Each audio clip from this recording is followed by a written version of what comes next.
Hello મિત્રો, તમારું હાર્દિક સ્વાગત છે આપણી યુટ્યુબ ચેનલ એમડી એકેડમીમાં। તો મિત્રો, આજે આપણે વાત કરવાની છે 6 ડિસેમ્બર 2024ના મોસ્ટ ઇમ્પોર્ટન્ટ કરંટ અફેર। અને આ જે કરંટ અફેર છે મિત્રો, તે ગુજરાતની બધી જ ગવર્મેન્ટ એક્ઝામ માટે મોસ્ટ ઇમ્પોર્ટન્ટ પ્રશ્નો છે। તો મિત્રો, શરૂઆત કરીએ એ પહેલાં તમે મારી ચેનલને સબસ્ક્રાઈબ ના કર્યું તો સબસ્ક્રાઈબ કરી લો, બાજુમાં આપેલા બેલ આઇકન ઉપર ક્લિક કરી લો, જેથી કરીને તમને આવનારા બધા જ કરંટ અફેરના વિડીયોની નોટિફિકેશન મળી રહે। તો મિત્રો, વધુ સમય ના બગાડતા શરૂઆત કરશું કરંટ અફેરની। તો મિત્રો, પહેલો ક્વેશ્ચન છે ગુજરાતનો। તો કે ગુજરાતમાં કયા સ્થળે સ્ટુડન્ટ ચેસ ફેસ્ટિવલનું આયોજન કરવામાં આવ્યું છે? તો મિત્રો, જે અમદાવાદ સાયન્સ સિટી છે મિત્રો, ત્યાં મિત્રો જે સ્ટુડન્ટ ચેસ ફેસ્ટિવલનું આયોજન કરવામાં આવ્યું છે મિત્રો। તો મિત્રો, જે ગાંધીનગરની જે ચિલ્ડ્રન રિસર્ચ યુનિવર્સિટી છે મિત્રો, તેને જે science city department of science અને technology, Gujarat council on science and technology અને અમદાવાદ મિત્રો જે ડિસ્ટ્રિક્ટ કોઓપરેટિવ બેંક છે મિત્રો, ત્રણેય મિત્રો સંયુક્ત મળીને મિત્રો 30 નવેમ્બરથી લઈ 2 ડિસેમ્બર સુધી મિત્રો જે અમદાવાદ સાયન્સ સિટી છે ને મિત્રો, ત્યાં જે વિજ્ઞાન ભવન હોલ છે ને મિત્રો, ત્યાં સ્ટુડન્ટ ચેસ ફેસ્ટિવલનું આયોજન કરવામાં આવેલું છે મિત્રો। તો કોને કોને સાથે મળીને કર્યું છે? તો મિત્રો, મોસ્ટ ઇમ્પોર્ટન્ટ છે એક જે ગાંધીનગરની જે ચિલ્ડ્રન રિસર્ચ યુનિવર્સિટી, આ ઉપરાંત સાયન્સ સિટીનો મિત્રો જે department of science and technology, ત્રીજો મિત્રો Gujarat council on science and technology Ahmedabad મિત્રો, આમને મળીને મિત્રો આજે સાયન્સ સિટી ખાતે મિત્રો જે વિજ્ઞાન ભવન હોલ છે ત્યાં સ્ટુડન્ટ ચેસ ફેસ્ટિવલનું આયોજન કરેલું હતું મિત્રો। આગળ વાત કરીશું મિત્રો, ગુજરાતનો જ ક્વેશ્ચન છે ખેલ પ્રતિભા પુરસ્કાર અર્પણ કાર્યક્રમ।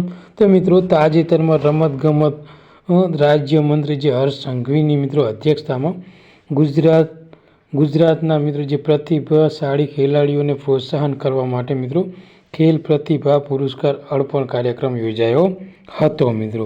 અને મિત્રો, આ કાર્યક્રમ દરમિયાન હર્ષ સંઘવીના હસ્તે જે રાષ્ટ્રીય અને આંતરરાષ્ટ્રીય કક્ષાએ તથા શાળાકીય તથા ખેલો ઇન્ડિયા જેવી વિશિષ્ટ સ્પર્ધાને મિત્રો વિજેતા બનાવવા માટે ગુજરાતના 56 પ્રતિભાવ ખેલાડીઓને રૂપિયા 1.88 કરોડથી વધુ રોકાણ પુરસ્કાર આપી અને તેમને સન્માનિત કરવામાં આવેલા છે મિત્રો।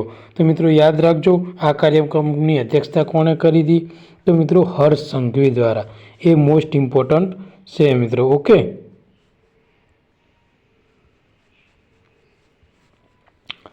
અને મિત્રો, આંતરરાષ્ટ્રીય કક્ષાએ સ્વિમિંગ સ્પર્ધામાં 1 ગોલ્ડ અને 3 સિલ્વર મેડલ હાંસલ કરનાર આર્ય નહેરાને સૌથી વધુ 1 કરોડ રૂપિયાનો ચેક અર્પણ કર્યો છે। તો સૌથી વધુ રૂપિયા કોને મળ્યા છે? તો મિત્રો, જે આર્યન નહેરા છે મિત્રો, એને મિત્રો 1 કરોડ રૂપિયા આપવામાં આવ્યા છે। એને મિત્રો જે આંતરરાષ્ટ્રીય જે સ્વિમિંગ સ્પર્ધા હતી મિત્રો, એમાં 1 ગોલ્ડ અને 3 સિલ્વર મેડલ લાવ્યો હતો મિત્રો। તો મિત્રો, આર્યન નહેરા પણ આપણા માટે ઇમ્પોર્ટન્ટ છે। આગળ વાત કરીશું તો મિત્રો, પ્રિયંકા પરમારે કોલંબિયા ખાતે મિત્રો યોજાયેલ બેડમિન્ટન રમતમાં ગોલ્ડ મેડલ એટલે કે સુવર્ણ ચંદ્રક મેળવ્યો છે। તો મિત્રો, જે પ્રિયંકા પરમાર છે મિત્રો, એ 11મી Latin America police and fire games Cali Colombia ખાતે મિત્રો 17 નવેમ્બરથી 23 નવેમ્બર મિત્રો આજે મિત્રો બેડમિન્ટન રમતગમત યોજાઈ હતી। એમાં પ્રિયંકા પરમાર છે મિત્રો, એને મિત્રો ગોલ્ડ મેડલ જીતેલો છે।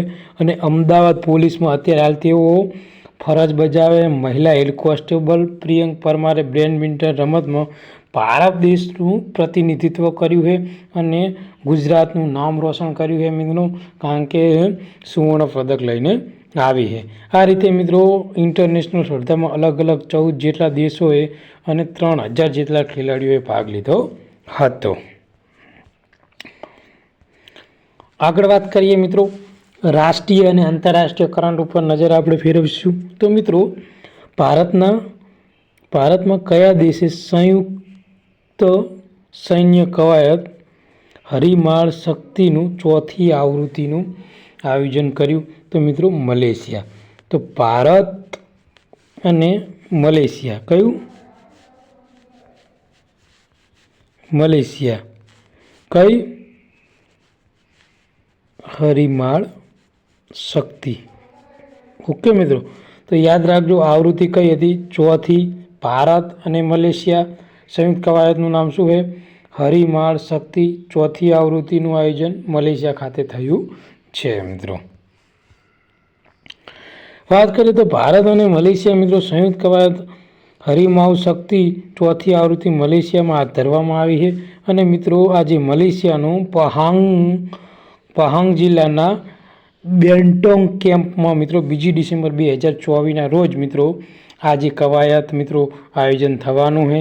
અને મિત્રો આ કવાયતનો મુખ્ય ઉદ્દેશ એવો છે કે લશ્કરી ક્ષમતામાં સુધારો કરવાનો.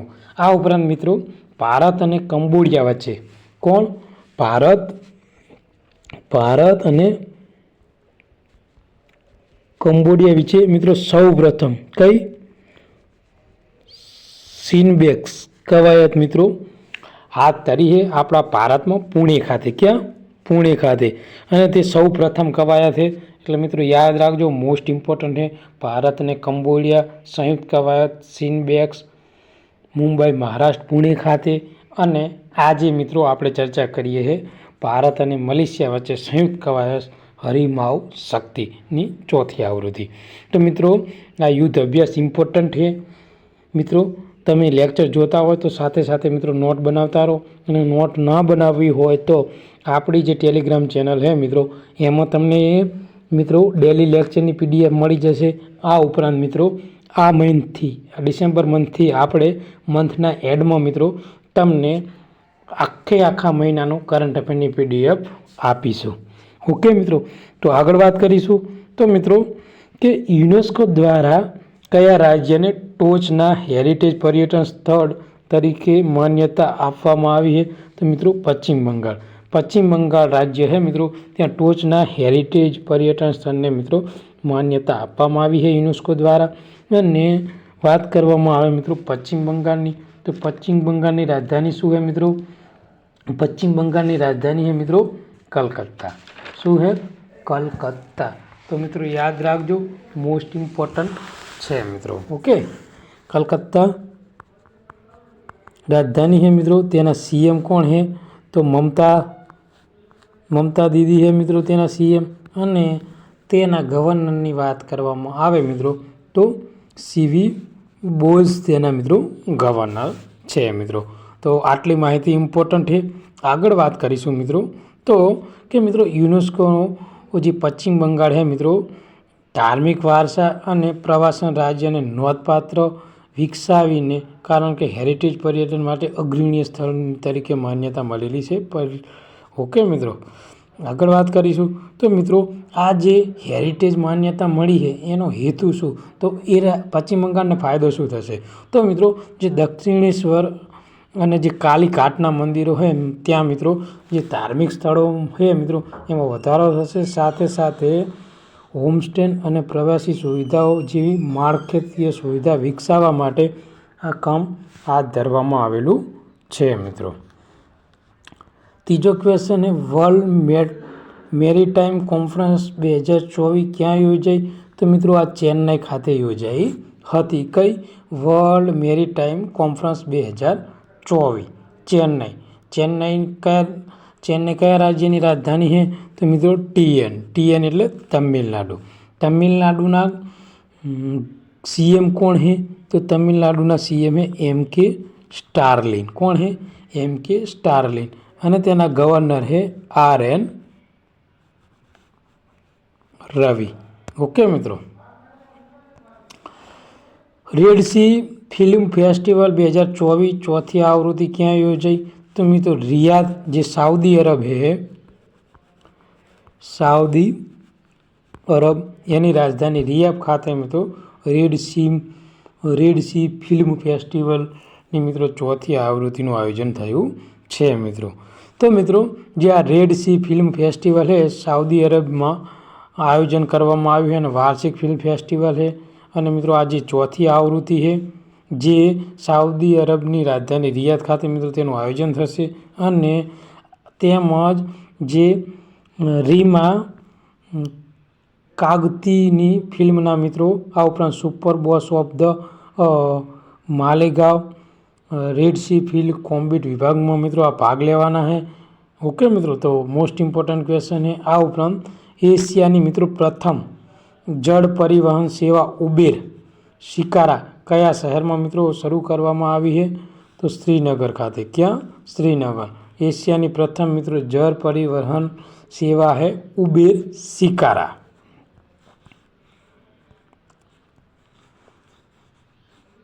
આ જે મિત્રો ઉબેર શિકારા है મિત્રો તે શ્રીનગર જમ્મુ અને જમ્મુ કાશ્મીરમાં જે તો મિત્રો દાલ તળાવ है મિત્રો ત્યાં શરૂ કરવાની છે મિત્રો. મોસ્ટ ઇમ્પોર્ટન્ટ ક્વેશ્ચન है મિત્રો, 99.99% પૂછાઈ શકે તેવો ક્વેશ્ચન. ઓકે, દર વર્ષે કઈ તારીખે મિત્રો વિકલાંગ વ્યક્તિઓને આંતરરાષ્ટ્રીય દિવસ મનાવવામાં આવે છે? તો વિકલાંગ વ્યક્તિઓ માટેનો આંતરરાષ્ટ્રીય દિવસ છે મિત્રો 3 ડિસેમ્બર. ઓકે મિત્રો, યાદ રાખજો. તો મિત્રો વિકલાંગ વ્યક્તિઓને આંતરરાષ્ટ્રીય દિવસ દર વર્ષે મિત્રો 3 ડિસેમ્બરના ઉજવવામાં આવે છે અને આ દિવસ 1992થી મિત્રો ઉજવવામાં આવે છે મિત્રો. ઓકે મિત્રો, તો યાદ રાખજો, મોસ્ટ ઇમ્પોર્ટન્ટ છે. અને મિત્રો આ દિવસ ઉજવવાનો ઉદ્દેશ શું છે?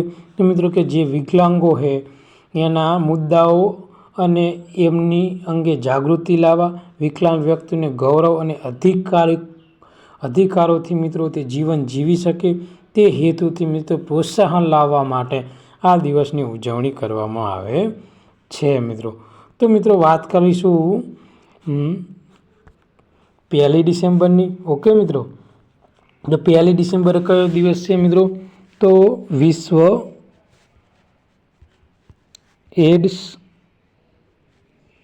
એડ્સ દિવસ. ઓકે મિત્રો, આ ઉપરાંત 1 ડિસેમ્બરે છે BSF દિવસ. ઓકે મિત્રો, 1 ડિસેમ્બરે ટોટલ 2 દિવસ છે. વાત કરીશું 2 ડિસેમ્બર. તો 2 ડિસેમ્બરે પણ મિત્રો એક છે કોમ્પ્યુટર સાક્ષરતા દિવસ. કયો?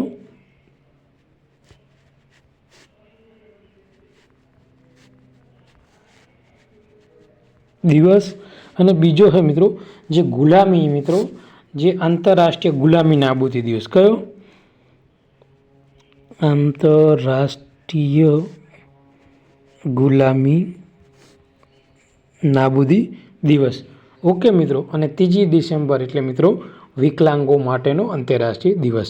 મિત્રો રેગ્યુલર આપણે બધા જ લેક્ચરમાં જે તારીખનું મિત્રો આપણે જેટલા બી દિવસો ચલાયા હશે એ બધા જ દિવસો આપણે ડે બાય ડે દરરોજ રિવિઝન કરીશું, જેથી કરીને મિત્રો તમારે વાંચવાની જરૂર ના પડે અને રેગ્યુલર તમે લેક્ચર જોશો તો તમને દિવસ મિત્રો યાદ રહી જશે. વર્લ્ડ ક્રાફ્ટ કાઉન્સિલ દ્વારા કયા શહેરને વર્લ્ડ ક્રાફ્ટ સિટીનો ખિતાબ એનાયત કરવામાં આવ્યો હોય મિત્રો? તો શ્રીનગરને મિત્રો આ જે ખિતાબ છે વર્લ્ડ ક્રાફ્ટ સિટીનો ખિતાબ મિત્રો આપવામાં આવ્યો છે મિત્રો. ડિસેમ્બર 2024ના રોજ શ્રીલંકાના 48મા મુખ્ય ન્યાયાધીશ તરીકે કોણે શપથ લીધી છે? તો જસ્ટ્રી મુડ્રો ફર્નાન્ડોએ મિત્રો શ્રીલંકાના 48મા મુખ્ય ન્યાયાધીશ તરીકે મિત્રો શપથ લીધા છે. કયા રાજ્યની કેબિનેટે તેના પેટા વિભાગ માટે કાયદેકીય સલાહકારોની નિમણૂક કરી છે?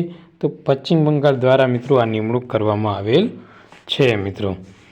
આગળ વાત કરીશું આજના કરંટ અફેરનો લાસ્ટ ક્વેશ્ચન કે કઈ સંસ્થાએ ટેકનોલોજી અને ઇનોવેશન ફાઉન્ડેશનનો મિત્રો 4થો સ્થાપના દિવસ ટેકનોલોજી દ્વારા કૃષિ ઉપર ધ્યાન કેન્દ્રિત કરવામાં આવ્યું? તો IIT રોપડ દ્વારા મિત્રો. તો મિત્રો આજનું કરંટ અફેર અહીંયા પૂરું કરીએ છીએ. આવા જ કરંટ અફેરના લેક્ચર માટે અમારી ચેનલને સબસ્ક્રાઈબ કરો, શેર કરો અને બીજા મિત્રોને પહોંચાડો, જેથી કરી આ કરંટ અફેરનો લાભ એ લોકો લઈ શકે મિત્રો. થેન્ક યુ, ધન્યવાદ.